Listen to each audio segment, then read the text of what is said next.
আসসালামু আলাইকুম। আশা করি সবাই ভালো আছেন। আজকে আমি যে টপিকটি নিয়ে আসছি সেটা হলো ভালোবাসা। ভালোবাসা মানেই শুধু রোমান্টিক সম্পর্ক তা নয়। ভালোবাসা এটাও হতে পারে রাস্তার একটি ছেলেকে বাচ্চাকে এক প্লেট খাবার দেওয়া।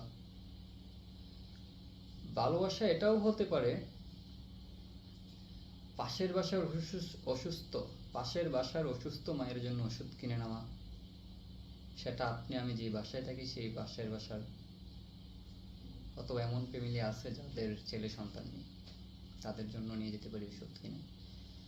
ভালোবাসা সেটাও হতে পারে রাস্তা দিয়ে হেঁটে যাচ্ছে একটা বৃদ্ধকে এক বোতল পানির দেওয়া। ভালোবাসা সেটাও হতে পারে কারো কষ্ট চুপচাপ শোনা। এই ভালোবাসাগুলো হলো সামাজিক, এটা দায়িত্ব, এটা মানবতা, এটা আমাদের মানুষ হয়ে ওঠার গল্প। তুমি হয়তো একজনের জীবন পাল্টেই দিতে পারো ভালোবাসা দিয়ে, সামাজিক ভালোবাসা দিয়ে। তাই চলুন ভালোবাসাকে সীমাবদ্ধতা না করি, ভালোবাসাকে ছড়িয়ে দিই চারপাশে। আসসালামু আলাইকুম।